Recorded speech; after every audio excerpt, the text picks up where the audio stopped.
Hey guys, Cycrafter here, and today I am back for another podcast episode where we're talking about this lovely lady right here. Oh, yep, we are back with talking about Hollow. I'm trying to remember if there's any particular birthdays coming up. I left my phone in my room. I'll be right back. Got my phone. Left on the kitchen bench, not in my room. I like to try and announce anime characters' birthdays because I am obsessed with anime. Oh, I'm way ahead of schedule anyway, so ignore that. uh, However, today is Valentine's Day, so if you feel like it, watch this with your partner. But a lot of it's going to be talking, so you might not be interested in it. And I go over anime plots here on this podcast. That's basically a spoiler for the entire anime. So if you don't like that type of content, probably not the best content for you. However, I do need to get into this because I got 5 episodes to get through rather quickly. So we're going to start off in episode 6. We're still in the Trenny Silver arc. While going through the sewers, Hollow senses the air shaking slightly, and Crafts believes it's because they're right below the marketplace. However, Hollow hears the sound of splashing water due to Medio trading entering the sewers. Hollow asks if the area they're now going towards is a singular path, but it's a labyrinth where they're going. She suddenly stops upon hearing they release the hounds, so she tells Kraft to cover his ears and unleashes a massive, reverberating howl to scare them off.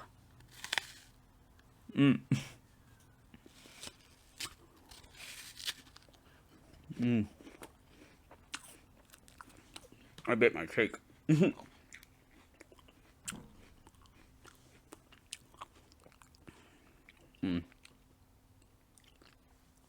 Curious as to how Medio Trading found them, Kraft says they probably got lucky after looking through multiple underground passages.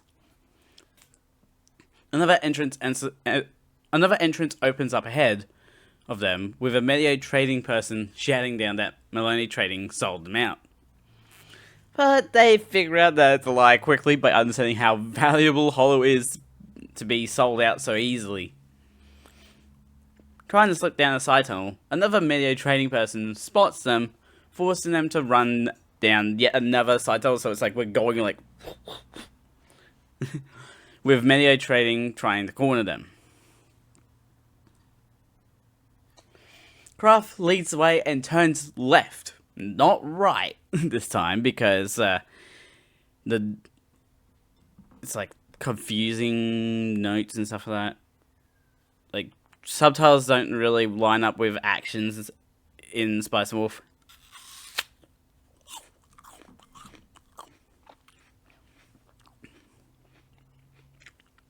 But yeah, they turn left into a path of a Medio Trading person, which Hollow bites and Kraft just punches out cold. It's like, send them to heaven in one punch. Turning back down the path, Kraft is suddenly stabbed in the arm. Luckily the arm and not the heart. Which isn't enough to stop Kraft from giving him a nut check and whipping him at the guy's poor choice of life. Bruh. Just give him a nut check. And if you get what that reference is, congrats, you've watched Final Destination Bloodlines.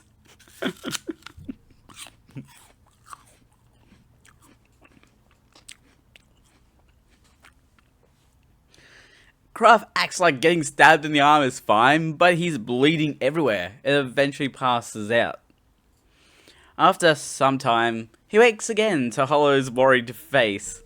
His arm bandaged and having not heard Hollow at all before he had passed out, but acting like he did notice. I will note there is a nice attention to detail with Graf having dark circles under his eyes from blood loss, on from anemia caused by blood loss. I wrote blood loss and anemia the wrong way around because I forget what anemia is. I feel like I might be making a bad choice of words from that. But it's like the detail of like the dark circles under his eyes because he's like, he had passed out from blood loss. With Kraft still feeling faint, Hollow brings him to the light she smelled earlier. Which, excuse me, you smell light? Unless you're talking about light from Death Note, you can't smell light. But she's confident that they can escape through the opening, only to discover that the light is coming through an old well. Adding on to this mistake, Media Trading have them cornered too, and Crust steps up to protect Hollow, but even she knows he's lying about being able to protect her. Instead of Medio Trading attacking, though, Yare confronts Kraft and Hollow directly, with both he and Kraft being surprised at each other's growth in character. Kraft lays out everything he figured out about Count Arendot's, about Count Arendot being behind the deal, and that having tariff exemptions on wheat would be amazing on Pazzo. It's like, no taxes on Pazzo at all. And I love the fact that the only reason I know of like tariffs recently, like before Bison Wolf, is because of Donald Trump. I don't like to get political, but Donald Trump is just, yep.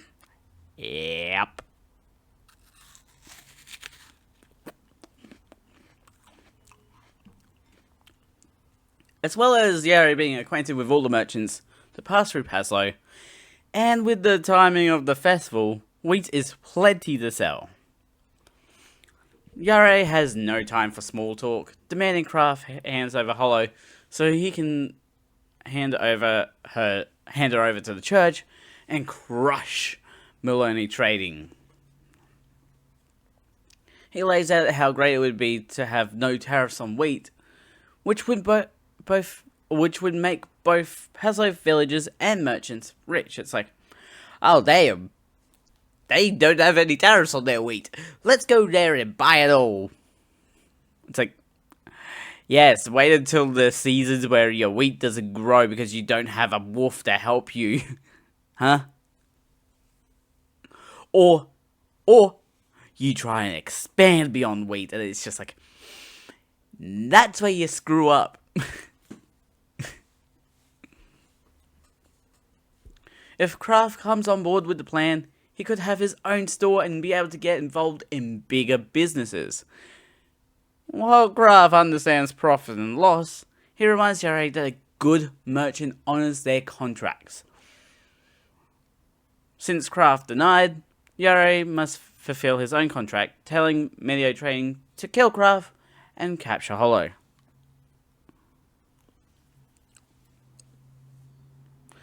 Kraft stands his ground, ready to fight, when Hollow pushes him down and bites his stab wound to use her wolf form. She asks Kraft to not to look any longer as her human voice transforms into a wolf voice. It's an amazing transformation of like, it goes from normal to like booming,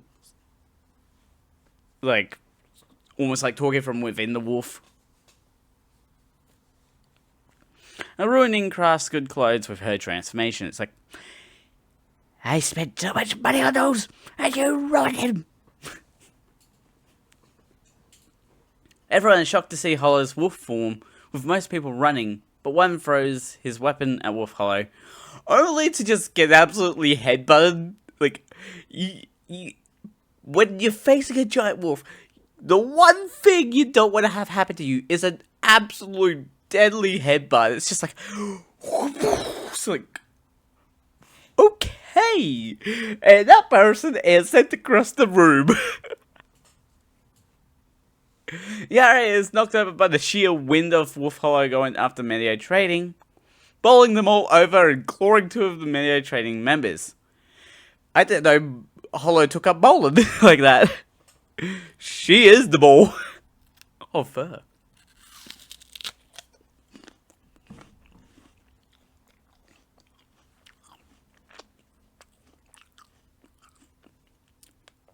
Wolf Hollow returns to Yare and Kraft to scare and hurt Yare, but not kill him.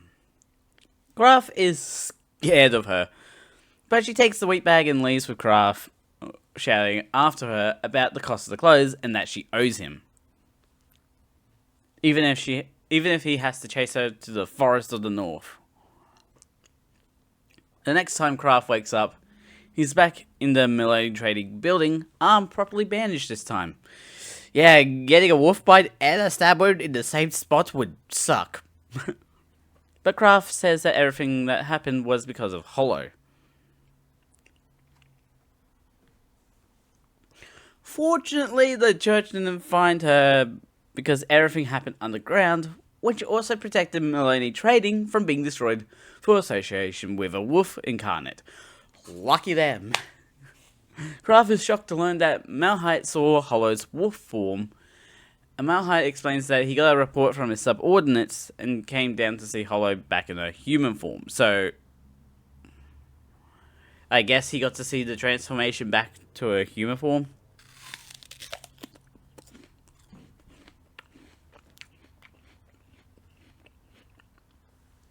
Hollow did see him one last time in his bed yesterday, before leaving without saying where she was going. Kraft focuses on how the deal went. Malhite explains that they get the privilege from the King of Trenny and that Hollow is unlikely to be reported to the church. Malhite reveals that they had collected 307,212 Trenny silver, and that the King of Trenny agreed to pay 350k silver in equivalency to Trenny in another currency. After getting the contract and reviewing the calculations, Kraft's profit is only 120 silver coins due to delivery and handling fees, all thanks to the royal family merchants. By the way, Malhite's explanations of the dollar profits of 24k 20 silver reveals whoever did the subtitles on this version mistakenly put 5% for 50%. Easy mistake to make, but when it comes to the math, a zero makes a difference.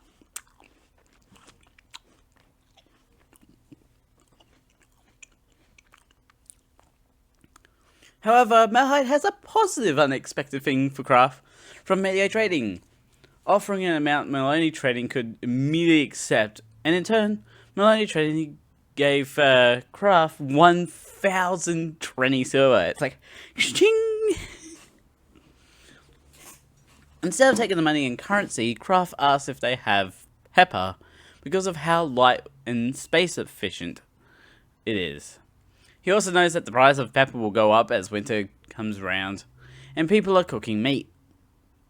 This makes Malhite laugh as he remembers a play from the church he read recently that preaches about moderation to trading companies.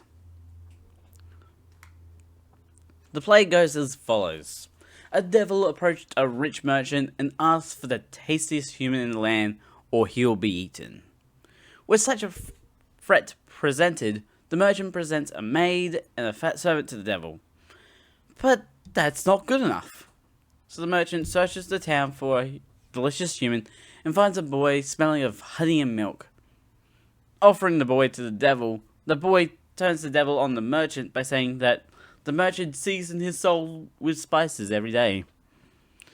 Kraft says he'd love to be laden with spices as soon as possible, while Malhite imagines Kraft earning money with pepper.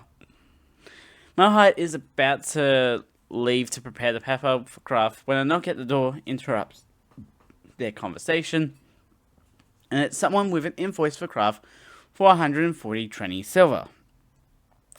Which is interesting, because that's practically double what she made from that other deal.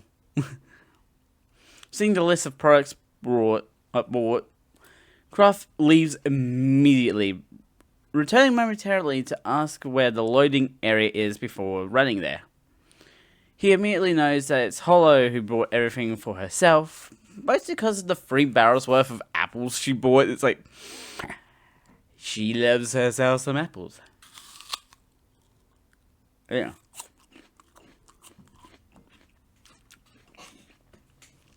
The two shake hands, reconciling, and with Hollow saying she'll return home after repaying her debt, and the episode ends with a dial drop from her height. Good old Spice and Wolf.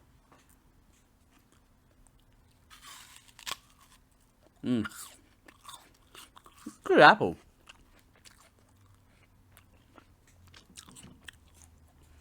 I'm liking these apples I have today. They're delicious. Because I do have a second one ready to go.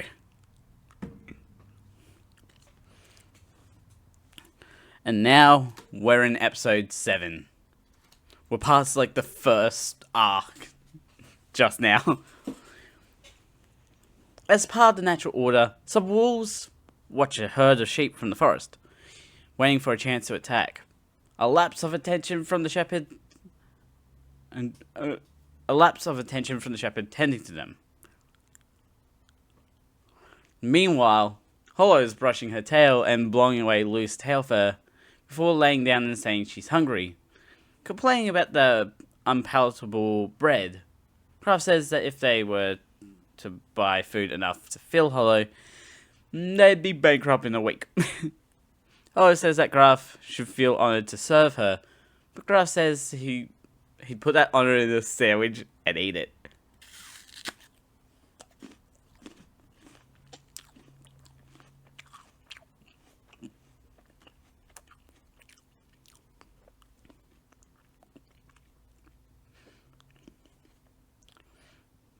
She asks how long until they reach the next town, which is apparently over the next hill, and wonders what she'll eat next. Personally interested in Nora the fresh and bloody farm animal, along with something sweet. Kraft calls out that Hollow ate a large amount of apple pies in Pazio, so much that Kraft doesn't want to smell anything sweet for a while. As Kraft talks about how pricey cooking all the apples into apple pies was, Hollow goes quickly from cheerful to hiding any wolf features from a passerby. While in her disguise, Hollow asks if the town in the distance is where they're going, which is Perozon. Which I don't think we ever really see Perozon that well. This is the first proper time we actually spend the time in Perozon. In Perozon, preachers tell people about God and Hollow notes how boring the place is, which Kraft attributes to the lack of food stalls. He suggests that Hollow goes listen to the preachings, but she says they're 500 years too young to preach to her, and that she wouldn't understand it. Kraft notes that Perozon is the only place where preaching frugality holds weight, unlike Reuvenhagen. Hollow seems to recognize the name Reuvenhagen not as a town, but as a person.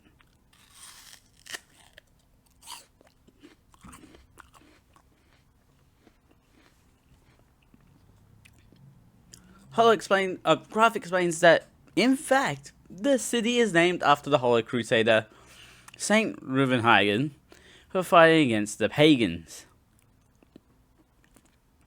Hollow is able to provide a description of him, saying he has long flaming red hair and a beard, and always has a serious look.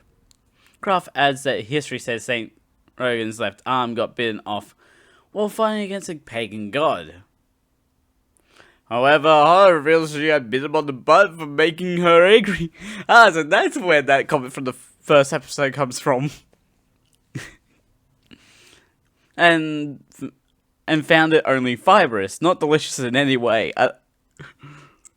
Graf laughs at how embarrassing that must have been for St. Ruvenhagen to leave out of the history books. Hollow makes sure Graf knows she didn't kill St. Ruvenhagen. I guess that's the pompous fool that Hollow talks about. Like, Hollow briefly mentions in the first episode. Like, the mother.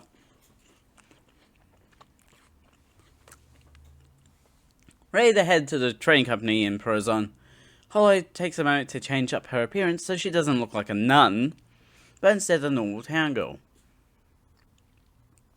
Hollow says that it would be hard to find a town girl as cute as her, but doesn't see a point in showing off in a dull town. Graf is instead focused on getting to Laparon Trading Company to sell the pepper, and then get going to Ruvenhagen. He's just keen to go.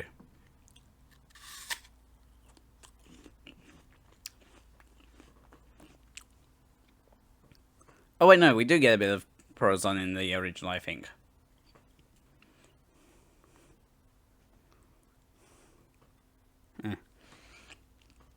On the way, Hollow asks Graf about Ruvenhagen, learning that the town is huge and full of stalls. Asking if Ruvenhagen would have apples, Graf says that they would be pickled in honey in time for winter rather than being raw, along with pears and even peaches rarely. He watches Hollow's ears dancing with excitement at the thought of delicious food while telling her the recipe. It's like, don't tease me like this. It sounds so delicious. Kraft got to try it once, and the church debated on actually banning the recipe for being too sweet. Bruh. Nothing was ever too sweet. Actually, wait, no. I can't say that.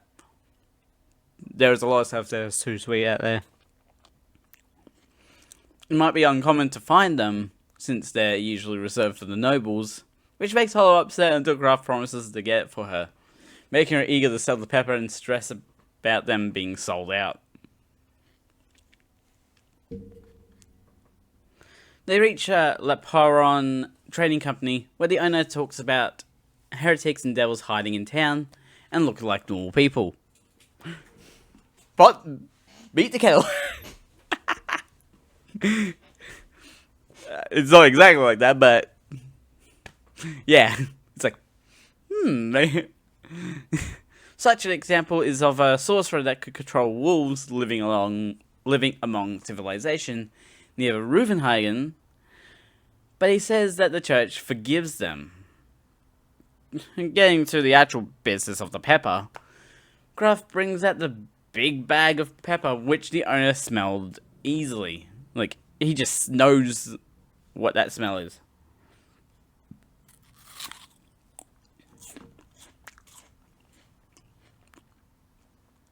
The owner asks if Graf has a scale, which he doesn't, but he does have faith in God. He talks about how Graf came at a good time and says he could have bought the pepper at a lower price if Graf came a week earlier. It's almost like he knew what he was doing.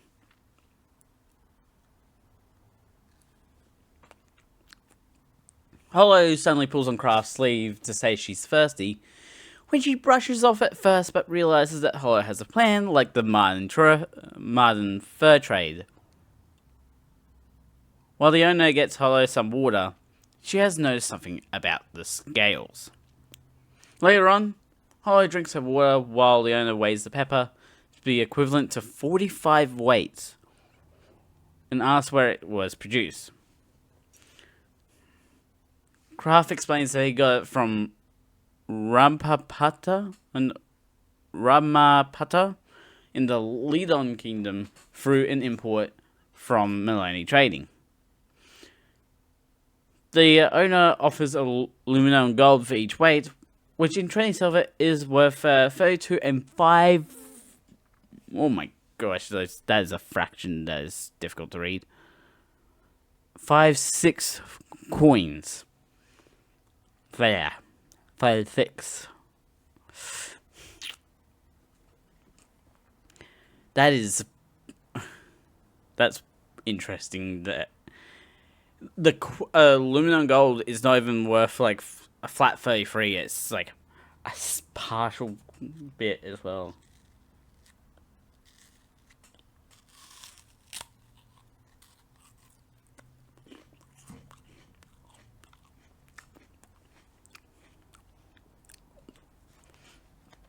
Right before Kraft agrees to the trade, Hollow interrupts and acts dizzy, spilling her drink on the table to reveal it has an angle to it. Having exposed the owner for trying to scam the amount of money, Hollow turns around saying she must have had wine instead of water, which Kraft adds onto, saying he got drunk too. Kraft says they'll get the appropriate cost of the pepper when it's properly weighed, as well as being allowed to buy twice its worth on credit. He wants it in armor, seeing it as it's nearly time for the yearly Grand Northern Expedition, and that armor is a risk-free profit-making item.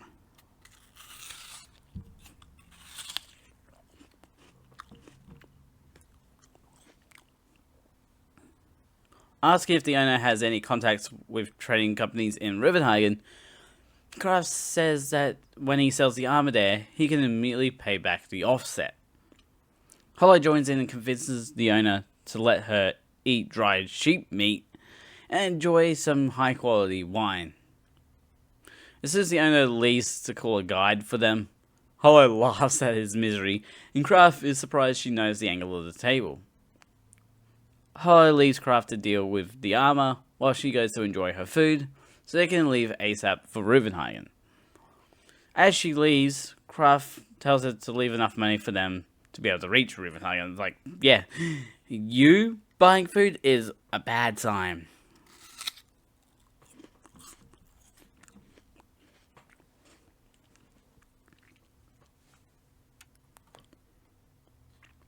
Outside, Kraft notes how long it took to deal with the armor, and wonders if Hollow will leave the place bankrupt due to her drinking habits. Like, damn, she's an alcoholic through and through.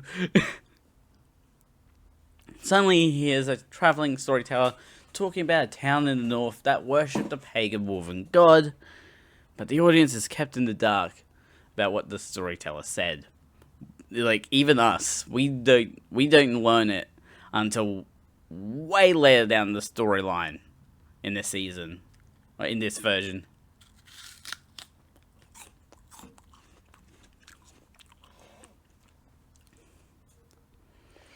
That night, Graf is annoyed to see that Hollow didn't practice any frugality, having bought a lot of food.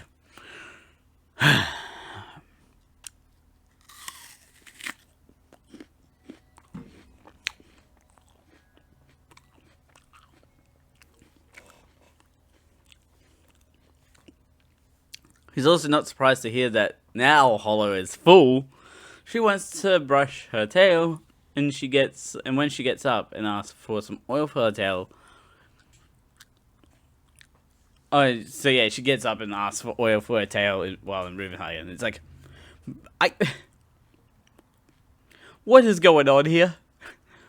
I'm getting, like, this tail is becoming the most expensive thing. It's more expensive than Hollow herself.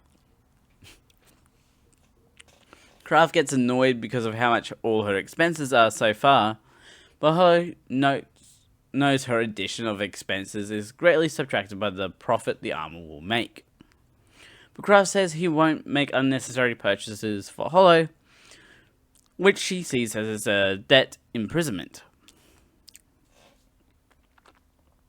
Hollow's talk about escaping north after paying Kraft off makes him calm down, saying there's no deadline on paying him back, just to do so before they reach the northern forests, eventually relinquishing to promising to buy her the oil. I don't think he ever does.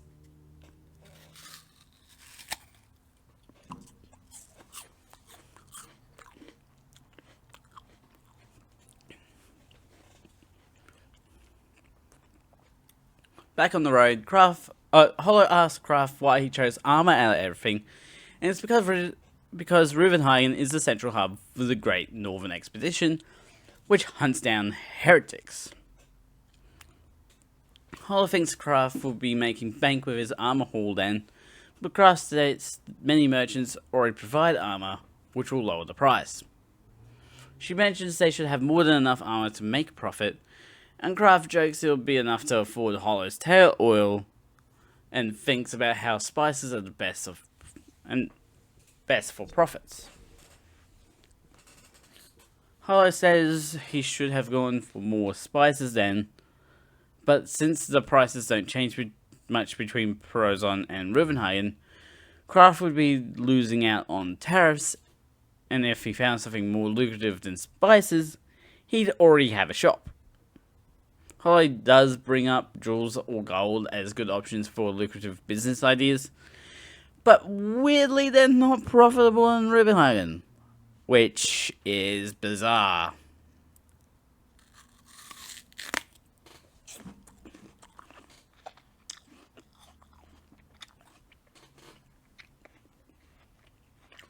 I bit my lip.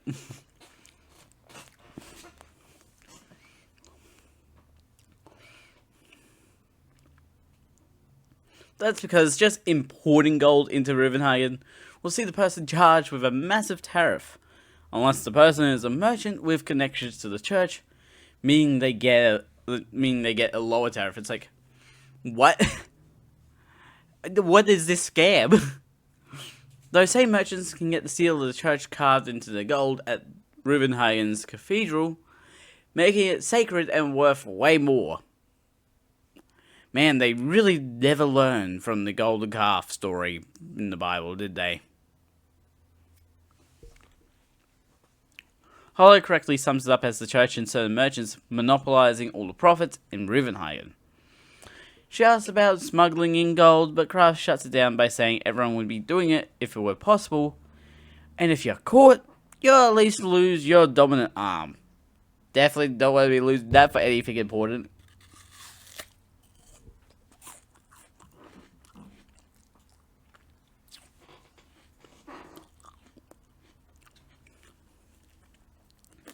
Hollow says that Kraft has a business plan to save up money the honest way if Hollow doesn't go spending it all. Suddenly, Hollow picks up on a bunch of people ahead of them talking about taking a detour to end up on the holy road of Lian or Weave. They learn that mercenary troops from the north are moving southbound, and that there's a detour to avoid them, but it's full of wolves and potentially a sorcerer that can summon them. Kraft asks Hollow which way they should go, and since she can talk to wolves and neither of them like mercenaries, they take the detour. Definitely not a bad choice.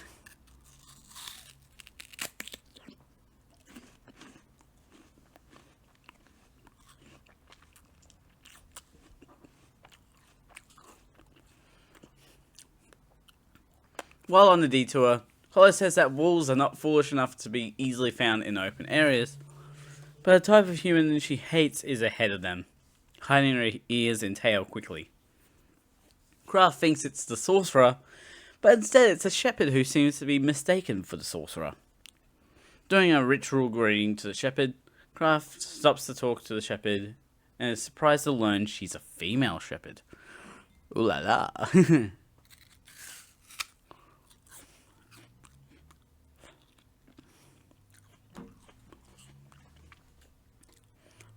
We're stepping into episode 8.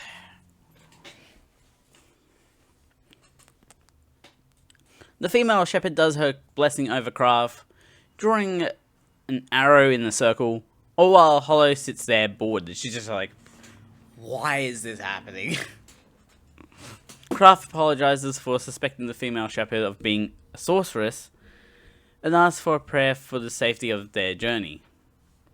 She recites the words, Paltimis tuelo moro, luspinzio tilato cul, and blows a horn, and Kraft pays her a bronze coin for the prayer. Before Kraft and Hollow can continue forward, the female shepherd asks why they came down the wolf heavy road, and Kraft says they're pressed for time. Those words, they're not of any language I really know of. I think it's like supposed to be a mix of Latin and Italian almost. I honestly don't know.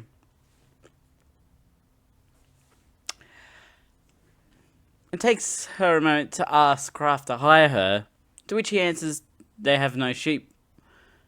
They have no sheep as travelling merchants, but she clarifies she can also keep wolves at bay. Kraft steps away to discuss the possibility with Hollow, though Hollow's first comment is to say she's cuter.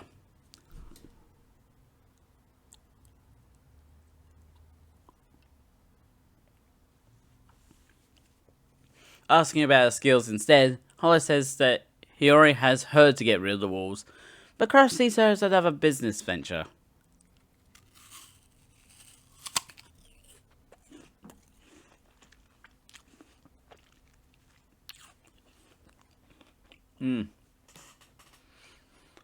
Oh, apples are so good.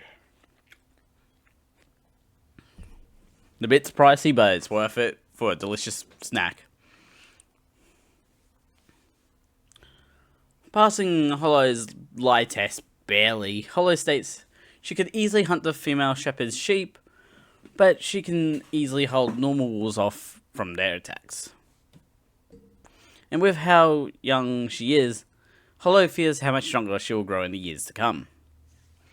Hollow asks if Kraft is really hiring her, leading Kraft to ask if her hatred of shepherds is that strong. But it's actually about the fact that he'll be travelling with a shepherd and wolf carnet in close proximity to each other. It's like, yeah, you gotta think about the worst part of it, of two enemies next to each other, basically. Kraft reveals that he wants to see if a shepherd can really protect people from wolves, and asks if Hollow can handle 2 days.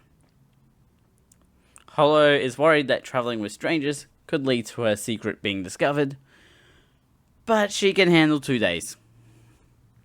Kraft returns to the female shepherd and offers her 40 trier copper for her services, along with an additional fee if she fends off wolf attacks.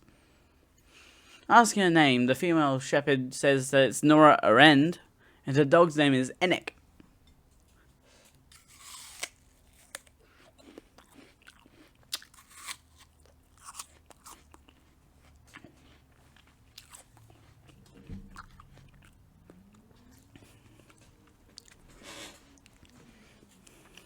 Kraft asks if Nora has been a shepherd for a long time, but she's only been doing it for about 4 years. He continues his questions by asking about Enek and if she raised him, but she actually found him and took care of him. Nora reveals she used to live in a shelter for the poor, and in finding Enek, she wanted to become a shepherd. Meanwhile, Hollow leans on Kraft in slight annoyance, but his focus stays on asking how Enek got hurt, and Nora thinks it was mountain bandits or mercenaries. Just gotta be careful.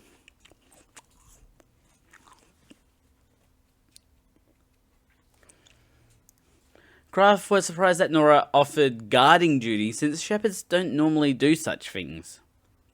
Nora explained she wanted someone to talk to, and Kraft understands that feeling. But also Nora wants to become a tailor, which is so far outside the job description of a shepherd. Kraft knows that Nora has to cover the association fees to become a tailor, and that guarding merchants will earn her more money than tending sheep. Apparently the shepherd is a first come first served business plan, and Nora lost out on all the safer areas to the other shepherds, leaving the areas with wolves. Kraft says that wolves are very troublesome. Only to get pinched by Hollow for saying so, turning it around to say they are cunning and underhanded.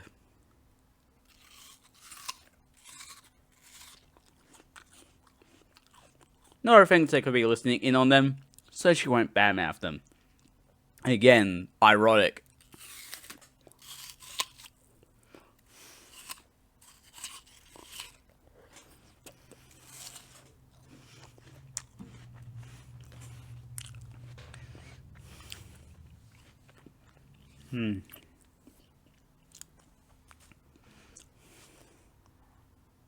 I've got a bit of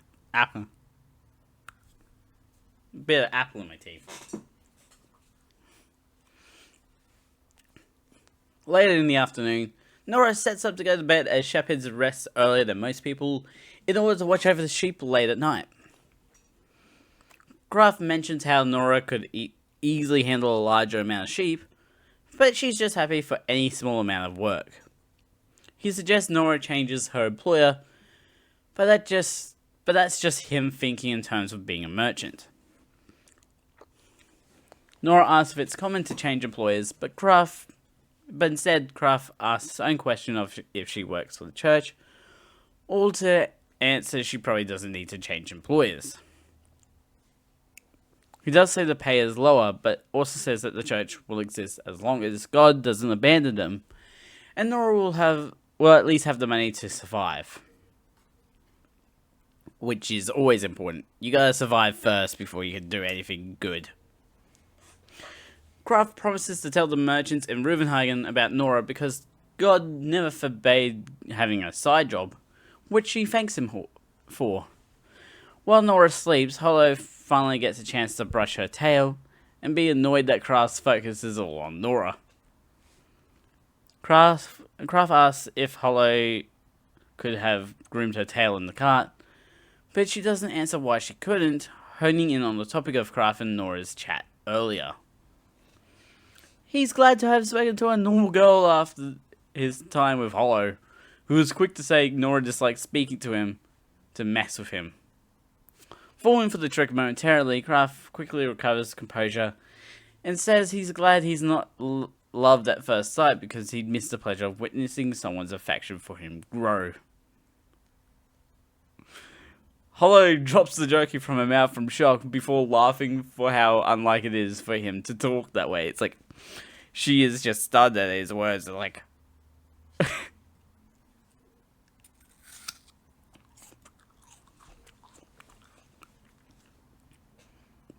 after Hollow finishes her laughter, she says that's quite the trump card to have.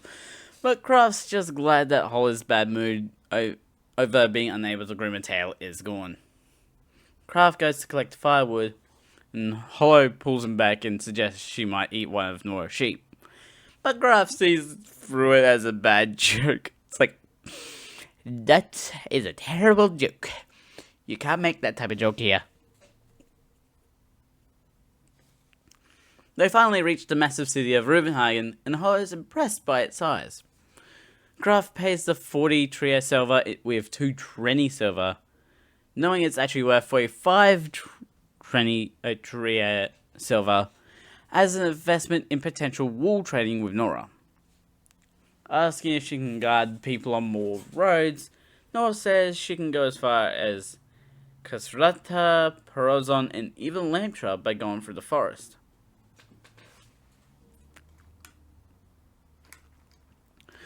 Craft and Hollow part ways from Nora since she has to go through the livestock entrance.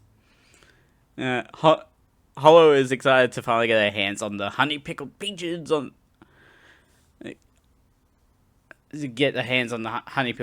she wants desperately. Nora waves goodbye to Craft while Inek and Hollow stare at each other, knowing that Inek knows Hollow's secret. It's like, don't you dare. I will if I have to.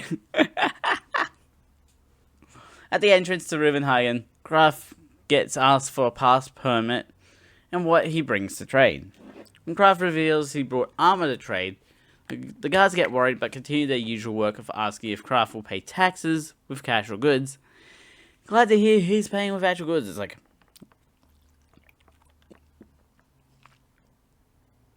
No one's gonna tell him.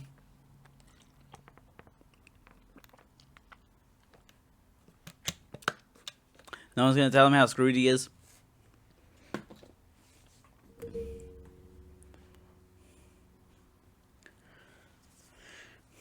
Hollow asks if armor from Perozon is rare, which it's not because Rivenhagen always needs armor, making the guard's reaction weirder. 2 reactions must be a coincidence because the guy he's delivering the armor to also has a weird reaction to seeing Kraft having bought armor. Hollow says that government officials are always unpleasant where you go, and suggests they might not like to see Kraft make a big profit. She also announces that she's hungry, so they go to have a bite to eat and some alcohol at the food market. Hollow is enjoying the alcohol and how lively Ruvenhagen is, but a big downside is not being able to let your guard down, telling Hollow not to cause trouble with the knights or mercenaries. On the way to the trading house, Kraft points out that Hollow has something on her face, and instead of wiping it off with her own sleeve, she wipes on Kraft's sleeve for fun.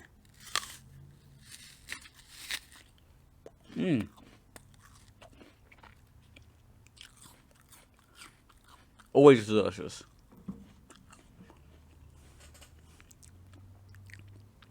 Asking why she couldn't stay at the food stall to continue drinking, Kraft says it would be dangerous for him to leave her alone, which she jokingly responds to by saying she's too cute.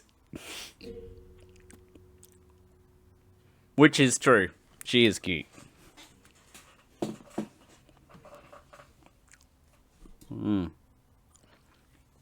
Kraft says the real reason is the worry of Hollow's secret being revealed from being too drunk, and Hollow answers that she would just transform, grab Kraft in her mouth, and escape. Meanwhile, Nora reaches Rivenhagen Church with her sheep, with a member of the church staring at her, ignoring the people around him. Hollow asks what a trading house is, and Kraft explains that it's a way for merchants to protect themselves with their connections to others, the same way a knight uses armor to protect themselves. Kraft's merchant association consists of merchants from his homeland, and the trading house they're going to is a branch of that association. He asks Hollow to wait outside, which ticks her off for not showing her to everyone inside, but he'd have to marry her first, and says his homeland is a rough wedding celebration.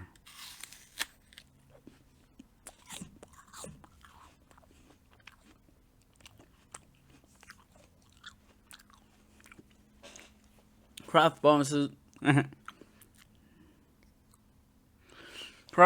to buy Hollow some sweetbread if she waits patiently, but she doesn't want to be treated like a child. I still wanted that bread. Inside, the burly owner tells Kraft off for coming at a closed time, commenting that he isn't serious about making money. Kraft fires back that a great merchant can make money without collecting dust on his shoes, only dirtying his fingertips with black ink. As well as that running around the market all day is what third-class merchants do.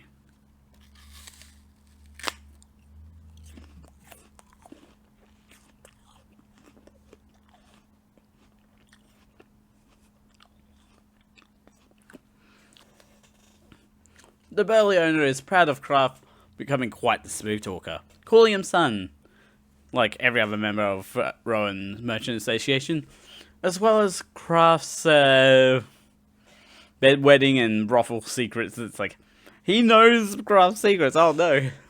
Kraft announces himself as the son of the great Jacob Tarantino. Again, don't confuse him with Quentin. And Jacob remembers it's been a year since Kraft visited Ruvenhagen. Elsewhere in Ruvenhagen, Ramiro Trading Company gets a messenger asking if Kraft has come by. Since Kraft hasn't visited yet, the messenger passes on the news from Le Patron Trading. Dun dun dun.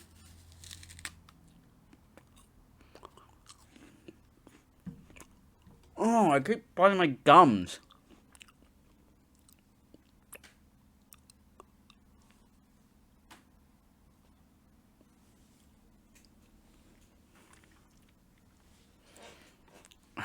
Ah.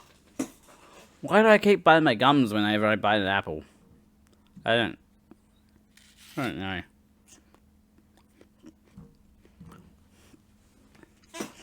Back at the trading house, Jacob asks why Graf is visiting him, and it's because Graf wants a certificate to show that he's part of the association.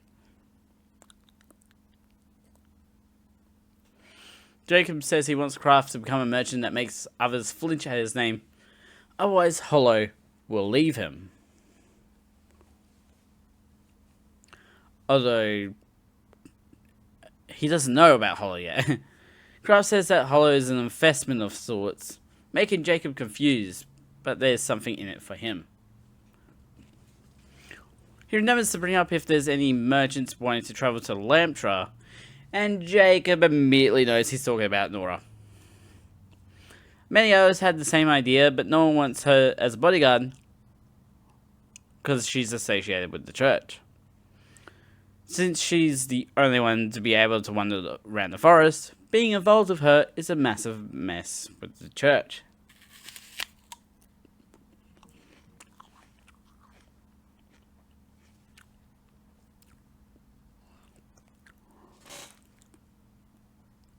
Jacob asks if the certificate is addressed to a particular trading company, and pauses when Graf mentions Remedios Trading Company.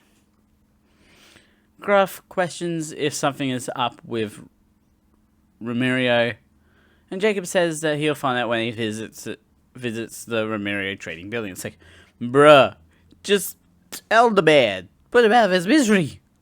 When heading over the certificate, Jacob holds firm and exclaims to Graf that the Rowan Merchant Association Merchant Association is under the protection of Saint Lombardo's before sending him away to do business. Graf steps outside to two boys flirting with Hollow, and she says they described her as pretty as a rose. He says not the human craftsman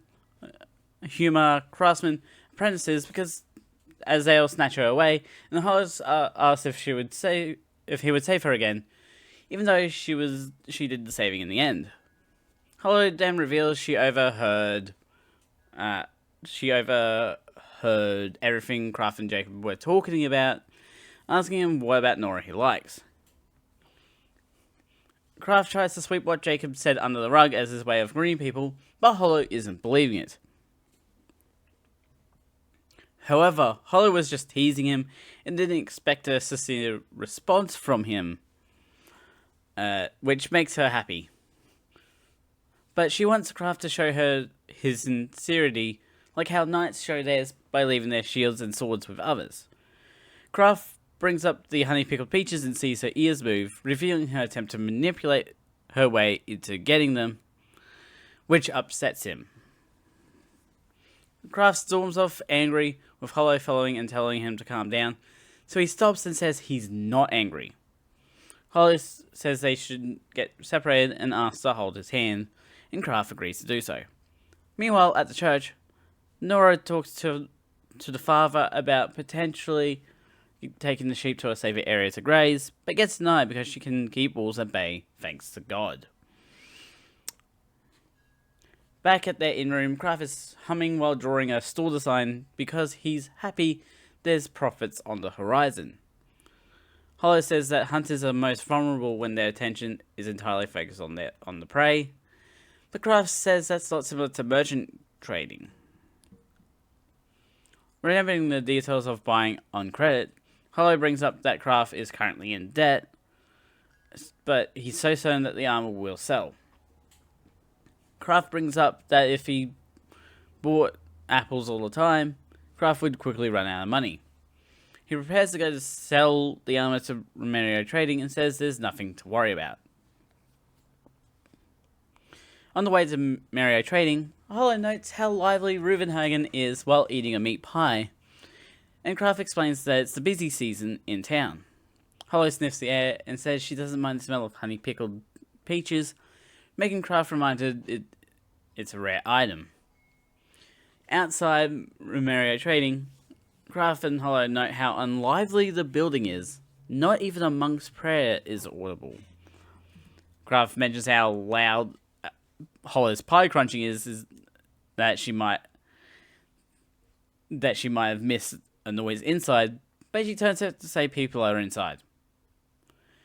He prepares to go inside to sell the armor, but not before getting annoyed that the meat pie was his. It's like,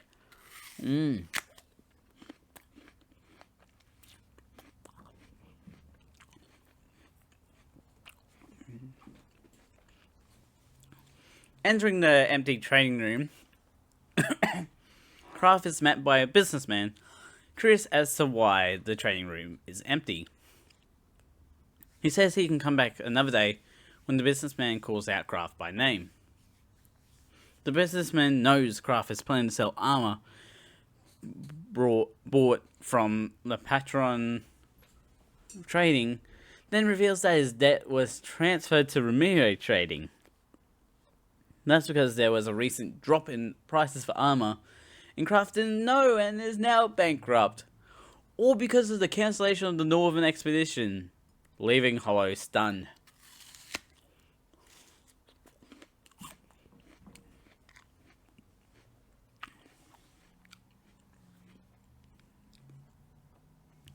Kraft is taken inside the training building to learn he was loaned 47 3/4 Lumone gold from Mr. Ramiro himself.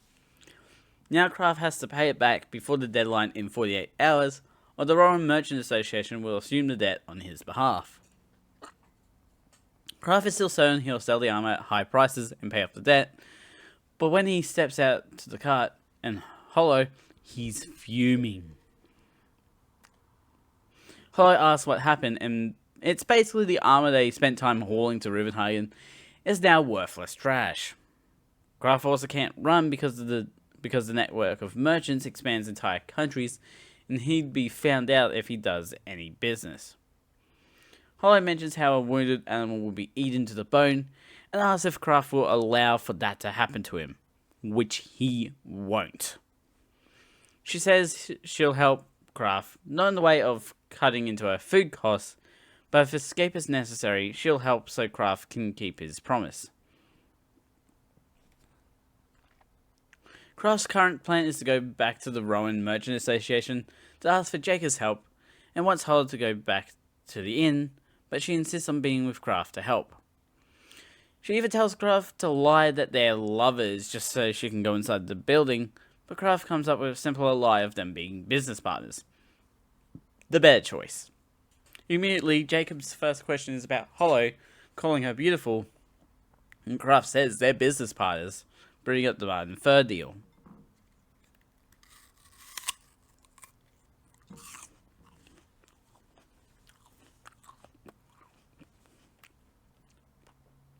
Jacob says that if they were married, he'd try to convince them to get a divorce, mentioning how he met other guys in similar situations that never talk about the woman. Hollow agrees with Jacob's decision not to pry into their lives, and with that out of the way, the three get to discussing business. Confirming everything Kraft has been through, but not privy to, Kraft says Kraft got greedy and made a mistake. If it had been anything else, the association could have helped, but this situation means that Kraft has to return the money all on his own. Jacob can't play favourites with Kraft, and it's that firm attitude that allows him to have the branch owner position.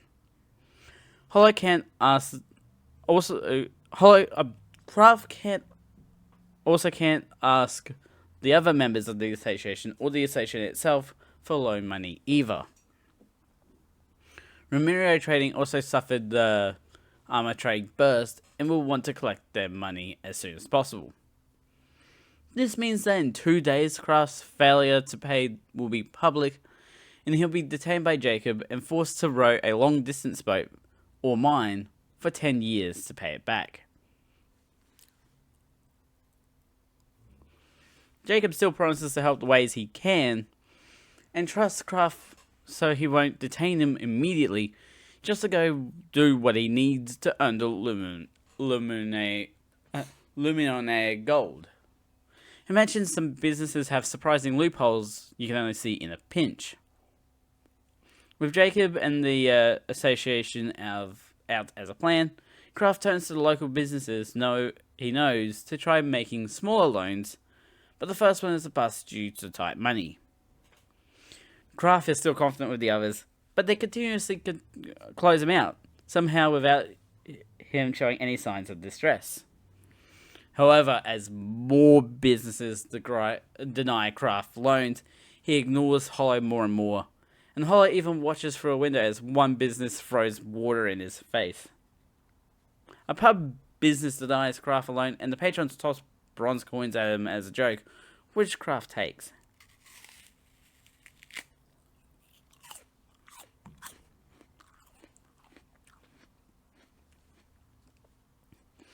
Hollow manages to catch up to Kraft, making him realize he was ignoring her as she jokes about not being able to easily walk in her human form. Talking to one last business, the owner has heard of Kraft's run around to get a loan, and because of the armor market crash. The owner says he wants to be of help to Kraft, but it's actually because he's been walking around with Hollow that no one will loan him money. Kraft loses it on Hollow, blaming everything on her, and so she returns to the inn. Oh no. And now we're in the last of the episodes for today.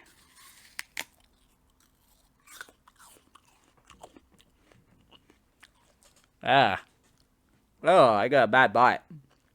Ugh. Better.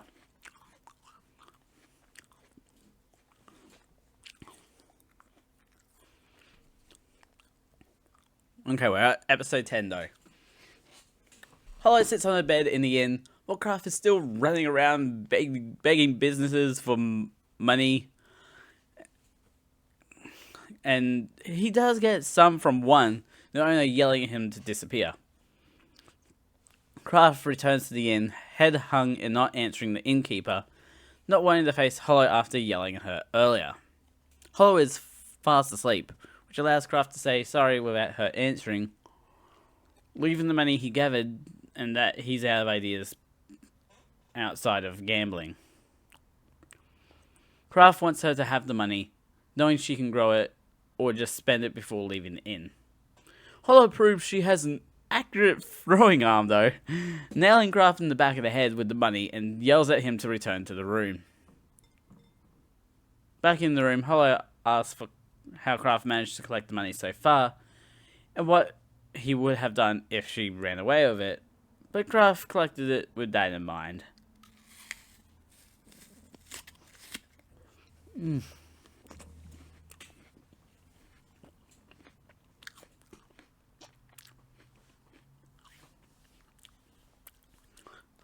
This upsets Hollow when Kraft describes the money as travelling funds, and though she hadn't been around, he would have collected a lot more funds. Hollow charges at him with a chair, ready to smack him down for not being angry at her. However, the chair proves too heavy for her, nearly sending her out the window. Kraft saves Hollow from falling and sees her anger up close as tears. Hollow describes Kraft as too good-natured, asking if she's right, saying he never told her to leave him to get the funds, but Kraft says he swatted her hand away, and that it was the wrong thing to do.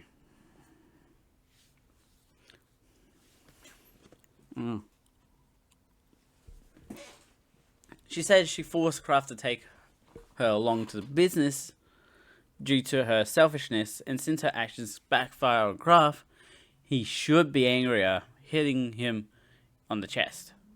Kraft explains that he thought he did something that he couldn't take back when he swatted Hollow's hand away, wanting to apologize for it many times.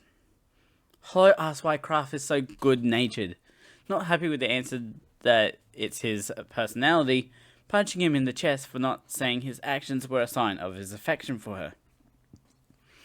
She explains that sometimes people want to hear a lie, even if they know it's a lie. As well as her desire to punch Kraft's face until it's swollen because it was said too late. Kraft knows Hollow wants to punch him so badly, but she asks how many males would refrain from saying they value a woman in this situation to woo her.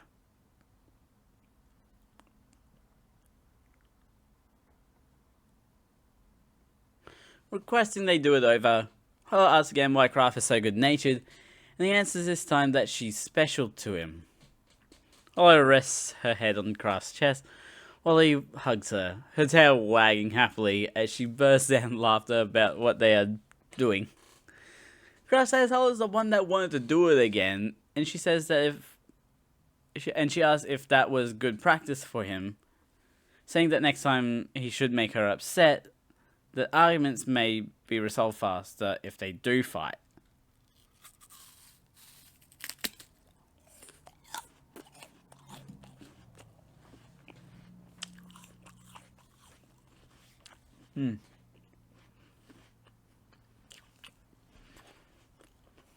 Hello invites Kraft to sit down, saying she's already has an idea to get the rest of the funds, whispering it in his ear. The next day, Kraft and Hollow meet with Mr. Romerio to discuss Hollow's plan, which is to smuggle gold. Kraft asks what if questions about smuggling the gold, bringing up the idea of using a skilled person that isn't making good money, currently earning low wages and in a desperate need of money, along with being frustrated at their current employer, the church. It's like very specific set of skills right there.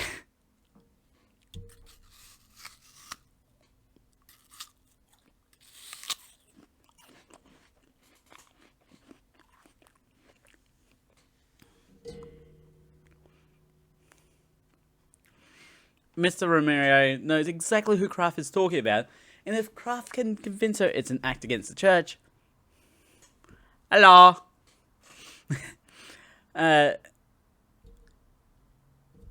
Okay, I need to reset my sentence. Mr. Romero knows exactly who Kraft is talking about, and if Kraft can convince her it's an act against the church, she'll accept with no chance of betrayal. Hello. Welcome. Well, welcome to a reset of the stream.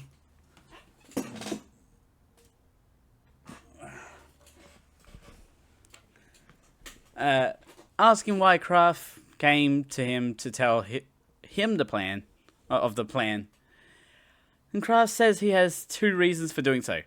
His debt deadline is today, and that he's only collected 3 2/7 Luminone gold. He wants to use this amount as collateral for the proposal of the plan, wanting Romero Trading to provide enough money to buy the gold. Hello adds to the pressure by asking if Mr. Romero has the time to hesitate when people are leaving the building and planning to abandon him. Mr. Romero finally cracks and agrees to this insane plan, promising to delay the deadline, knowing he'll get a cut from the scheme. When Kraft and Hollow leave, Mr. Romero gets one of his workers to call in Libert. Hollow is surprised at how much money Romero Trading had, and Kraft explains that trading companies keep fiercely protected emergency funds set aside for such situations. She asks how confident Kraft is in cunning a young woman to go through with such a plan, because of how good-natured he is. So these are my notes for Spice and Wolf Reboot.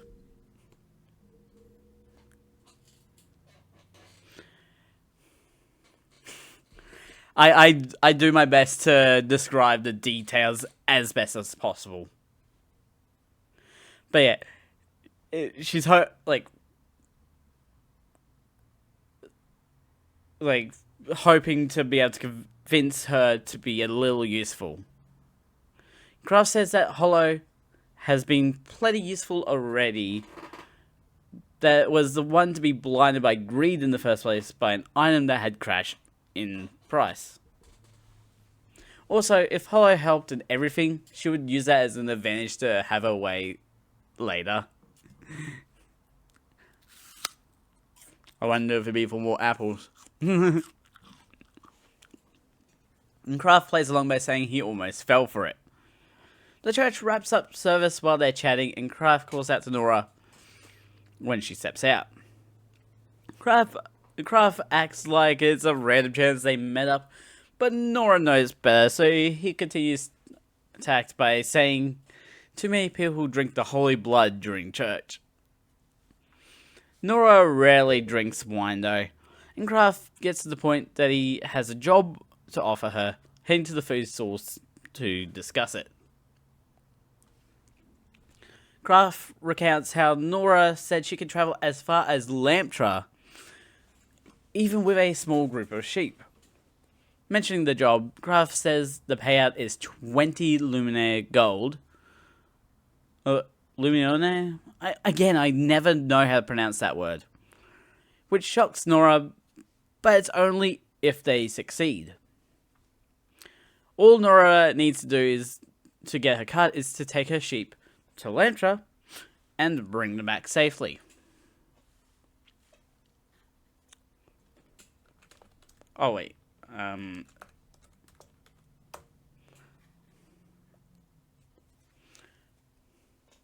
Graphs talks about the fee to join the association is 1 Luminaire gold, and with 20 Lumion. Okay, Lumion. And with 20 Lumion gold, Nora could work without worry for living expenses at first. Oh, is it like a French word or something? Nora could even buy her way to a master tailor position and become the owner of her own clothing store. I guess it is a French word. That is a surprise. Kraft then asks if Nora was planning to join the association Ruvenhagen, but she's planning to register in a different town. He says it would be hard to start in a town where no one knows her, but also figures she doesn't want to be involved with the church. Nora tries to say she doesn't dislike the church, unable to complete the sentence, while Kraft says that the church seems to suspect her to be a heretic with a great evil power.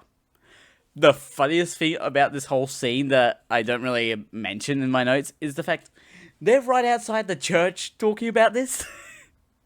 They're just like sitting outside the church, just casually talking about betraying the church. It's like, that is a ballsy move right there.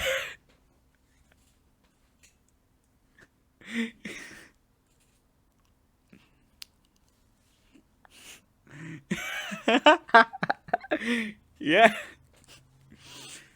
However, Nora seemed unaware that the church was doing this to her on purpose, hoping she gets attacked. Kraft straight up calls the church pigs while sitting right next to the church. Oh, I did mention it. While sitting right next to the church, and that their plan involves causing them trouble to make money and skip town by smuggling gold. Just imagine the priest just coming out, hearing that over, and it's just like, are you planning to betray the church?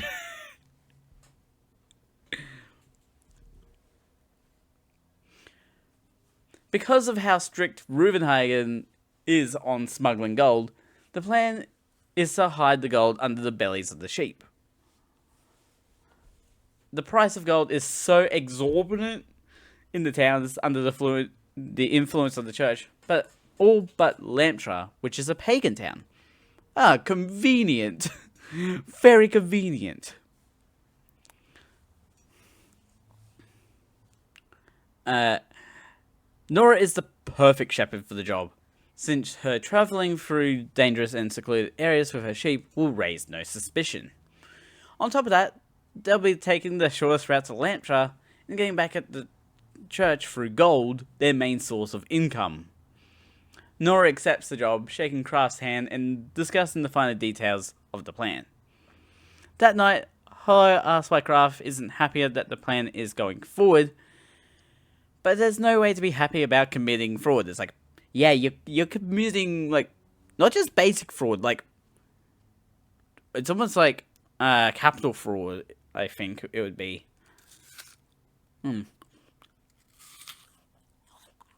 All that red in the middle.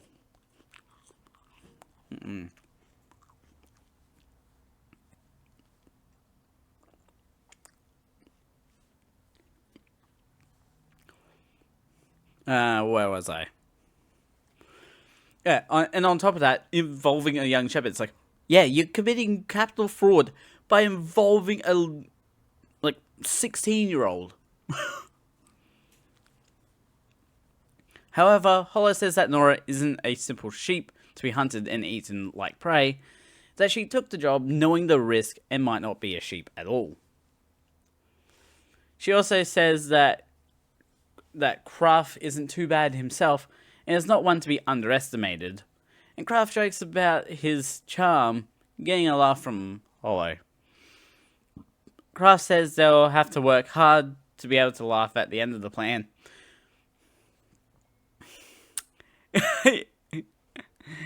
Which Hollow would find appealing if they were the ones laughing, but Kraft wants everyone to laugh together. And that's where episode 10 ends. No. No, she is not. The only Anthro character at this point in the story is Hollow herself. It's only Hollow herself that's the Anthro character.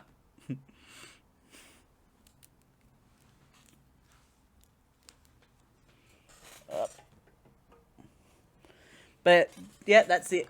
That's the end of episode 10. So that's actually going to be the end of the podcast for now. Well, for today. I will be continuing on to play Lingo, if you want to stick around for that. I am definitely looking forward to playing Lingo. It's been a lot of fun.